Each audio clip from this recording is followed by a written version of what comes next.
B-2 split bomber दुनिया का ऐसा जहाज है जिसे चाह कर भी कोई मिसाइल तबाह नहीं कर सकता।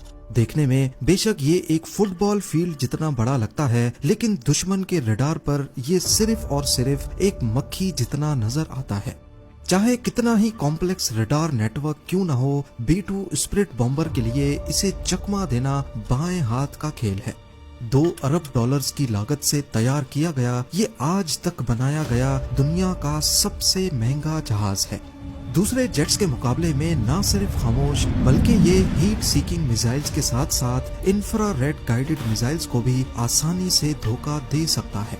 एक ऐसा जहाज जो चाहे तो दुनिया का नक्शा ही बदल सकता है। पर सोचने वाली बात यह है कि एक 52 मीटर चौड़ा जहाज आखिर रडार्स पर क्यों डिटेक्ट नहीं होता। इसमें ऐसी कौन सी साइंस है जिसे अमेरिका पिछले 37 ईयर्स से छुपा रहा है। ज़ेम टीवी की वीडियोस में एक बार फिर से खुशामदीद। नाजरीन, इस B-2 बॉम्बर को बनाने के पीछे एक ऐसा वाकया है जिसने दुनिया भर में अमेरिका का सर शर्म से झुका दिया था। 1 मई 1960 पाकिस्तान में पिशावर एयरबेस से अमेरिका का Lockheed U-2 aircraft take off करता है। ये CIA के एक सीक्रेट मिशन पर सोवियत यूनियन की जासूसी करने जा रहा था। ये कोल्ड वॉर का दौर था जब अमेरिका और सोवियत यूनियन दोनों अपनी टेक्नोलॉजी के जरिए एक दूसरे को नीचा दिखाने की कोशिश कर रहे थे।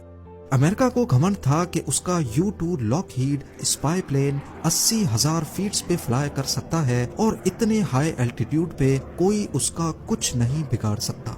US समझता था कि इतनी ऊंचाई तक USSR का कोई मिसाइल नहीं पहुंच पाएगा। पर जैसे ही ये जहाज सोवियत यूनियन की टेरिटरी में घुसा तो रडार ने फौरन उसे डिटेक्ट कर लिया।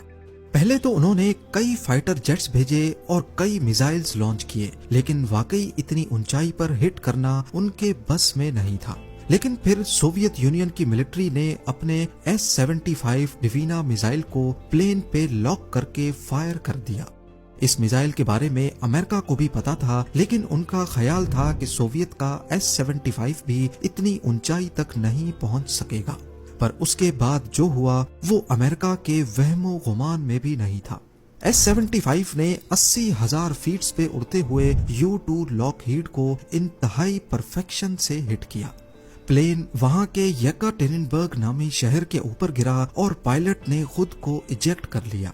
शुरुआत में अमेरिका ने कहा कि ये नासा का वेदर रिसर्च प्लेन था, लेकिन जब सोवियत यूनियन ने कैप्चर किए गए पायलट और U-2 का सर्विलेंस इक्विपमेंट दुनिया के सामने रखा तो अमेरिका की पूरी दुनिया में बड़ी बदनामी हुई।